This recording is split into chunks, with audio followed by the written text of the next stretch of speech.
तो दोस्तों आज मैं समझाने वाली हूँ रिसेंटली रिलीज हुई एक बहुत ही डरावनी जापानीज माइथोलॉजी पर आधारित हॉरर मूवी के बारे में जिसका नाम है ब्लड। मूवी की शुरुआत में हम एक कपल को देखते हैं जिसका नाम हैना और जैक है। हैना गर्भवती होती है और उसकी डिलीवरी होने वाली होती है। जैक एक एयरबोर्न डिवीजन का ऑफिसर होता है। तभी पता चलता है कि हैना की डिलीवरी हो रही है और उसकी एक बेटी पैदा होती है। हैना और जैक दोनों बहुत खुश होते हैं, लेकिन उनकी यह खुशी जल्दी ही गम में बदल जाती है क्योंकि उनकी बेटी जिंदा नहीं बच पाती। कुछ साल बाद वीडियो आगे बढ़ती है और अब सारे सीन्स फाउंड फुटेज स्टाइल में दिखाए जाते हैं। अपनी बेटी को खोने के बाद जैक और हैना अलग हो जाते हैं। उनके दो और बच्चे होते हैं जिनका नाम स्टीव और कायल है। स्टीव बड़ा बेटा होता है और कायल छोटा बेटा। हैना जैक को मैसेज करके कहती है कि उन्हें साथ रहना चाहिए क्योंकि वह अपने बाकी दोनों बच्चों को नहीं खोना चाहती। जैक भी सोचता है कि पूरे परिवार को पुराने दर्द से बाहर निकालने के लिए कहीं घूमने जाना चाहिए और वह जापान जाने का फैसला करता है। जैक पूरे परिवार के लिए टिकट्स बुक करवा दिए होते हैं, लेकिन तभी उसे बेस पर वापस आने के ऑर्डर्स मिलते हैं क्योंकि मिडिल ईस्ट में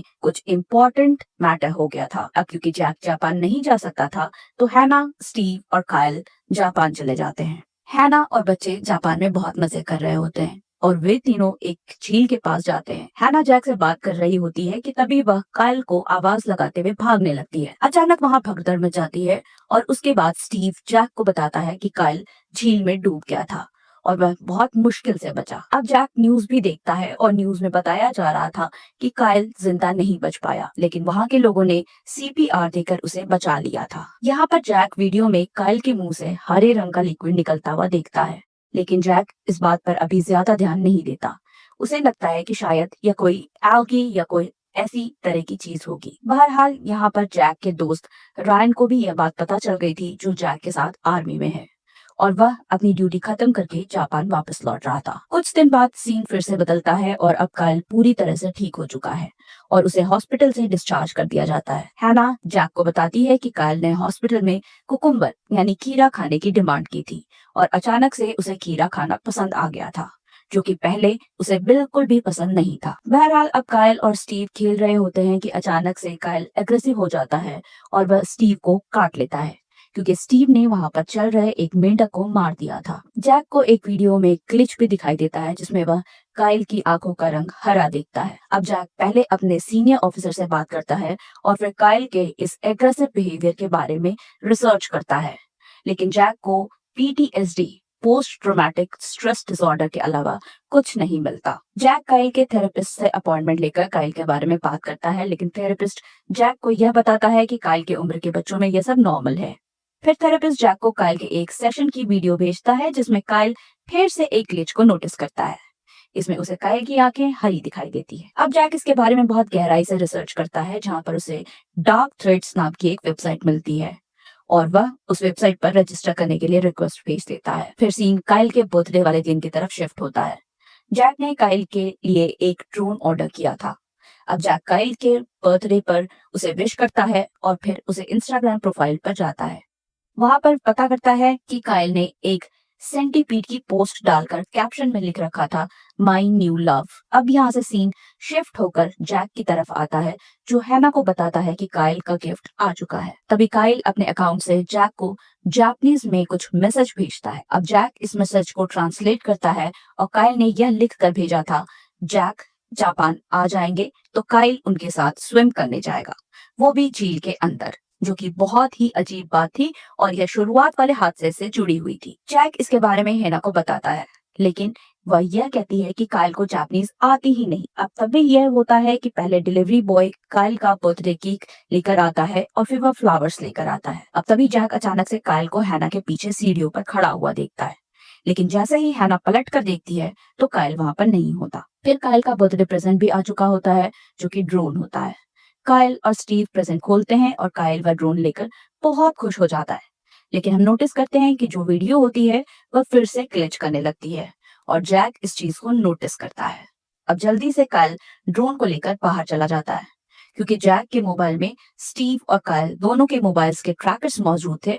तो जैक स्टीव को बताता है कि कायल झील के पास गया है, तो वह उसके पीछे चला जाए क्योंकि जो हादसा हुआ था उसके बाद से पूरा परिवार डरा हुआ था। अब स्टीव कायल को ढूंढते हुए झील के पास पहुंच जाता है। फिर वहां कायल और स्टीव ड्रोन पर स्टीव का फोन अटैच करके उसे उड़ाने लगते हैं, तभी अचानक से कायल झील में कूद जाता है और वह चिल्लाने लगता है कि ड्रोन क्रैश होने वाला है। फिर वह झील में ड्रोन को पकड़कर डुबो देता है। फिर सीन शिफ्ट हो जाती है और हम जैक को अपना काम करते हुए देखते हैं। अब तभी जैक के पास स्टीव की वीडियो कॉल आती है और वह जैक को बताता है कि कायल के साथ कुछ तो गड़बड़ है। स्टीव जैक को कायल के बेबी मॉनिटर कैमरा की फुटेज भेजता है। फुटेज में जैक देखता है कि कायल आधी रात को खीरा खा रहा था और वह फिर कहीं चला जाता है। अब स्टीव जैक को एक वीडियो भेजता है जिसमें जैक नोटिस करता है कि कायल के बिस्तर के नीचे बहुत सारे खाए हुए सड़े हुए खीरे, ढेर सारे कीड़े पड़े हुए थे। यह देखकर जैक हैना को ये सारी बातें बताता है, लेकिन हैना जैक की बात सुनकर उल्टा उस पर ही चिल्लाने लगती है।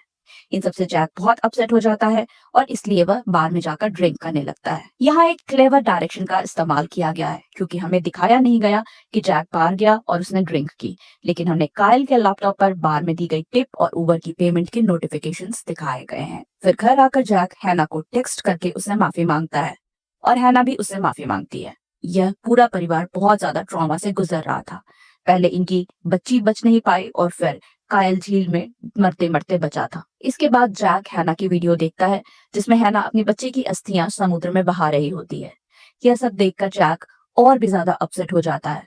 अब जैक कुछ सोच ही रहा होता है कि तभी वह देखता है कि डार्क थ्रेड्स नाम की एक वेबसाइट पर उसकी रिक्वेस्ट को एक्सेप्ट कर लिया गया था, जहां वह हरी आंखों और इन सब अजीब हरकतों के बारे में जानना चाहता था। जैक उस वेबसाइट पर जाता है और उसे वहां पता चलता है कि सुपरनैचुरल स्पिरिट्स और बीइंग के बारे में, जहां कई लोगों ने इन सब को बस एक टेक्निकल ग्लिच समझकर इग्नोर कर दिया था, लेकिन यह उन स्पिरिट्स का तरीका होता है लोगों को अपने बारे में बताने का, यह दिखाने का कि वे रियल में होते हैं। और जो स्पिरिट्स इंसानी आंखें नहीं देख सकती, वो हम वीडियो और इमेजेस में एक ग्लिच के रूप में देख पाते हैं। अब जैक अपने दोस्त रायन की हेल्प मांगता है और रायन भी मान जाता है। अगले दिन हैना जैक को वीडियो कॉल करके बताती है कि स्टीव कल रात से गायब है। अब जैक के चेक करने पर उसे स्टीव की एक वीडियो मिलती है जो स्टीव ने कल रात को सेंड की थी। उस वीडियो में स्टीव जंगल में गया था और वह कायल का पीछा करते हुए वहां पहुंचा था। जैसा कि मैंने बताया था, कायल खीरा खाने के बाद रात में बाहर कहीं चला गया था। अब तभी स्टीव को किसी क्रीचर के गुर्राने की आवाज आने लगती है और स्टीव के चिल्लाने की आवाज के साथ ही यह वीडियो खत्म हो जाती है, यानी कि उसके साथ कुछ न कुछ जरूर हुआ था। थोड़ी देर बाद हैना जैक को टेक्स्ट करके बताती है कि स्टीव वापस आ गया है और वह सेफ है। अब स्टीव की भेजी वीडियो देखकर वह सुपरनैचुरल स्पिरिट वाला आर्टिकल पढ़ने के बाद जैक बहुत ज्यादा परेशान हो चुका था, क्योंकि उसके घर में भी वही चीजें हो रही थी। जैक अब जल्दी से रायन और कायल के बारे में सबको बता देना चाहता था और तभी वह रायन से कहता है कि जहाँ जैक की फैमिली है वहां जाकर उसे संभाल ले, और रायन भी इसके लिए मान जाता है। अब फिर जैक रायन को कुछ पैसे भी भेजता है। जैक अपने सीनियर के साथ एक मीटिंग अटेंड करता है और मीटिंग खत्म होने के बाद जैक स्टीव को कॉल करता है। अब स्टीव अपने पिता से माफी मांगता है कि कल रात वह बिना किसी को बताए रात में बाहर चला गया था, और स्टीव कहता है कि उसे अपने भाई कायल की चिंता थी, इसलिए वह उसका पीछा कर रहा था। फिर स्टीव अपने रूम में जाकर जैक को बताता है कि उसने कल रात कायल को जंगल में जाते हुए देखा था, और स्टीव यह बात हैना को बताने से साफ मना कर देता है। अब स्टीव अपने पिता को यह भी बताता है कि शायद उसकी माँ हैना ने पिल्स लेना शुरू कर दिया है। अब जैक स्टीव के लिए कुछ हिडन कैमरास ऑर्डर करता है और वह स्टीव से कहता है कि वह उन्हें घर के अंदर इंस्टॉल करे ताकि वह सारी चीजें देख सके। अब तभी जैक अपनी ईमेल चेक करता है जहां वह हैना के नाम से खरीदी गई एंटी डिप्रेशन पिल्स की रिसिप्ट्स को नोटिस करता है। और फिर जैक रायन को वीडियो कॉल करता है और रायन जैक को बताता है कि वह एक मॉन्क को जानता है जो उसकी मदद कर सकता है। जैक अब रायन को कायल के ग्लिच वाले स्क्रीनशॉट्स भी भेजता है, यानी कि कैमरा के अंदर कई बार ऐसा होता था कि कायल बिल्कुल ग्लिच की तरह सामने दिखता था, बिल्कुल भी एक सामान्य इंसान की तरह नहीं। अब थोड़ी देर बाद स्टीव ने सभी कैमरास घर के अंदर इंस्टॉल कर दिया था, जिसका एक्सेस जैक के पास आ जाता था। फिर जैक कायल को वीडियो कॉल करता है और कायल बहुत अजीब तरीके से बिहेव कर रहा होता है। तभी वीडियो फिर से ग्लिच होने लगती है और यहाँ पर मैं आपको एक बार फिर से याद दिलाना चाहूंगी कि जैक अभी तक घर पर वापस नहीं आया है। उसे बेस पर वापस बुला लिया गया था और रायन जो होता है वह जापान में ही होता है, जिसकी वजह से जैक उससे मदद मांगी थी। तभी जैक अपने बेटे कायल की गर्दन पर एक सेंटीपीड इंसेक्ट को देखता है, जो कि उसका नया लव था, जैसा कि उसने इंस्टाग्राम पर भी पोस्ट किया था। लेकिन तभी अचानक से कॉल कट जाती है। जैक ये सारी बात अपनी पत्नी हैना को बताना चाहता था, लेकिन वह उल्टा जैक पर चिल्लाने लगती है और तभी कॉल कट हो जाती है। अब हम रायन को देखते हैं जो कि काइल के साथ क्या हो रहा है इसके बारे में पता लगाने के लिए कहीं जा रहा होता है।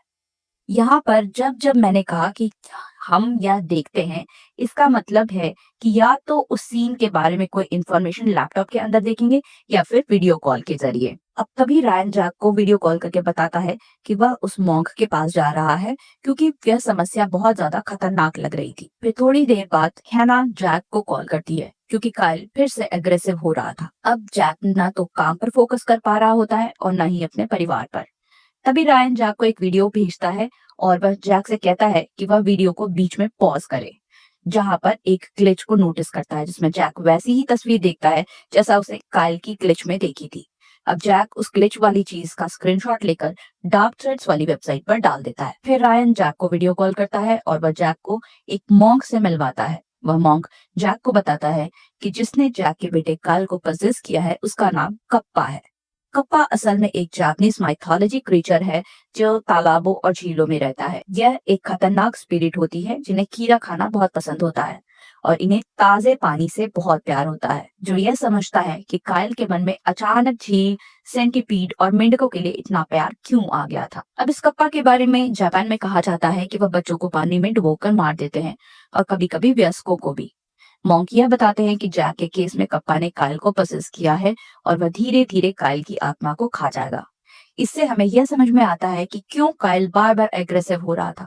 असल में कप्पा काइल की आत्मा को खाकर उसके शरीर को पूरी तरह से अपने कब्जे में ले लेगा, जो शायद कप्पा हमेशा से चाहता था। मॉन्क जैक को बताते हैं कि इस कप्पा को किसी भी फायर आर्म से मारा जा सकता है और बहुत साल पहले उनके साथी के पास भी ऐसा ही एक केस आया था, लेकिन उस मॉन्क का साथी इस चीज में सफल नहीं हो पाया था, यानी कप्पा को हटाने में। मॉन्क जैक को जल्दी से कार्रवाई करने के लिए कहते हैं क्योंकि वक्त काफी कम था। फिर रायन जैक को कप्पा की एक तस्वीर दिखाता है और बताता है कि अगर कप्पा के सिर पर बने हुए लोटस लीफ के अंदर जो पानी होता है वह सूख जाए तो कप्पा मर सकता है। कहा जाता है कि यही उसकी ऊर्जा का स्रोत भी होता है।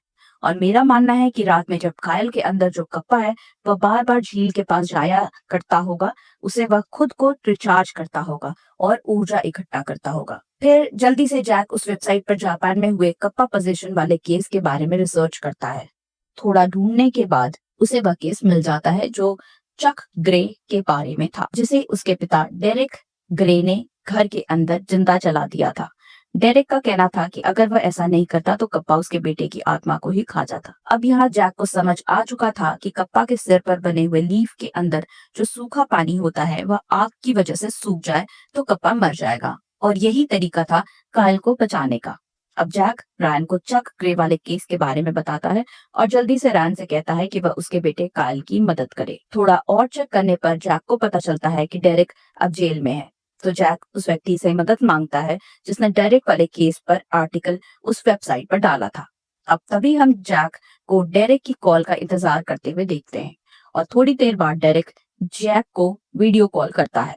डेरिक जैक से पूछता है कि क्या उसके बेटे को अचानक से खीरा खाना पसंद आने लगा है और क्या उसके आसपास कीड़े आकर्षित होने लगे हैं, जैसे कि उसकी गर्दन पर सेंटीपीड। जैक कहता है हाँ, बिल्कुल ऐसी ही चीजें हो रही हैं। डेरिक तभी जैक को जल्दी से कुछ करने के लिए कहता है और फिर वह कॉल कट कर देता है। अब जैक काइल के बारे में सोचकर और भी ज्यादा परेशान होने लगता है और वह रायन को वीडियो कॉल लगाता है। रायन जैक को बताता है कि उसने एक गन खरीद ली है और कुछ नाइट विजन गॉगल्स भी, जिसके बाद रायन अपने नाइट विजन गॉगल्स का एक्सेस जैक को भी देता है।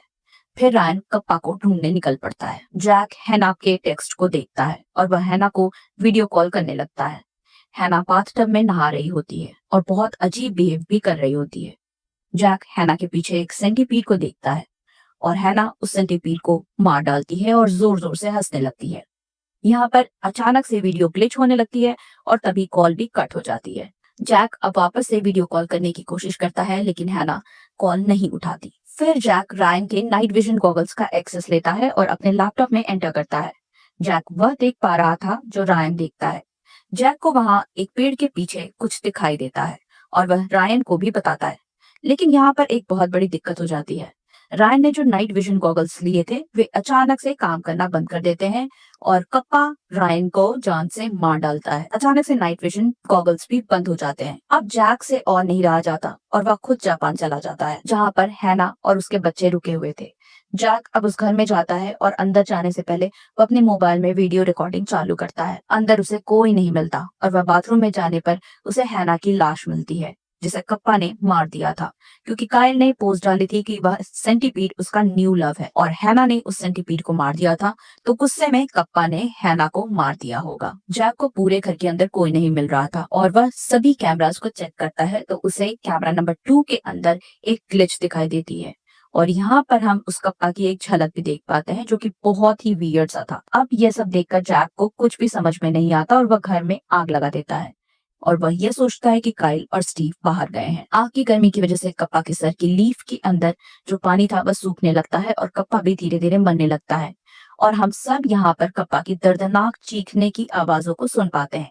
यानी कि यहाँ पर कप्पा वाकई में था जिसने काइल को पजेस करके रखा था। तभी स्टीव एक पिक्चर भेजता है और स्टीव एक दोस्त की पार्टी में गया हुआ था। घर के अंदर हैना के साथ काइल भी था क्योंकि कल वे सभी अमेरिका जा रहे थे और काइल आज माँ के साथ ही रहना चाहता था।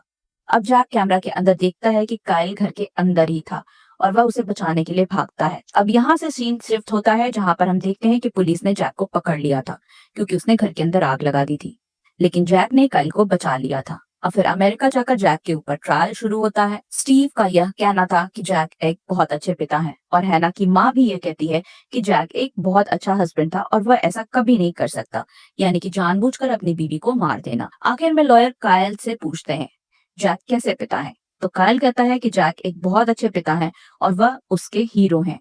वह उन दोनों को कभी भी जानबूझकर हर्ट नहीं कर सकते और अगर उन्होंने वहां पर आग लगाई होगी तो कुछ न कुछ सोच कर किया होगा। अब ये बातें सुनकर जैक बहुत इमोशनल हो गया था क्योंकि उसकी बीवी हैना नहीं बच पाई थी, जिसके बाद वह बहुत रोने लगता है। बहरहाल अब हम देख पाते हैं कि काइल ठीक हो चुका था और इस बात की जैक को खुशी भी थी। अब मूवी के अंतिम सीन में एक और ग्लिच को नोटिस करते हैं जो कि काइल की होती है, लेकिन कहा जा सकता है कि यह सब बस एक टेक्निकल ग्लिच थी। लेकिन मेरा मानना है कि कप्पा भी मरा नहीं था। यहाँ पर पक्का उसके अंदर अभी भी कप्पा की स्पिरिट मौजूद थी क्योंकि इतनी आसानी से यह सब खत्म नहीं हो सकता था। जिसके बाद हम एक और ग्लिच को नोटिस करते हैं। इसी के साथ ब्लॉट मूवी यहीं पर खत्म हो जाती। तो दोस्तों ये थी ब्लॉट फिल्म की कहानी। अब देखो यहाँ पर जैक को शायद सजा नहीं होगी क्योंकि दोनों बच्चों ने यह बता दिया था कि जैक कभी भी ऐसा नहीं कर सकता और न ही कभी किसी को इस बात का सबूत मिला था कि उसने घर के अंदर आग लगाई थी। तो हो सकता है कि वह बच भी जाए।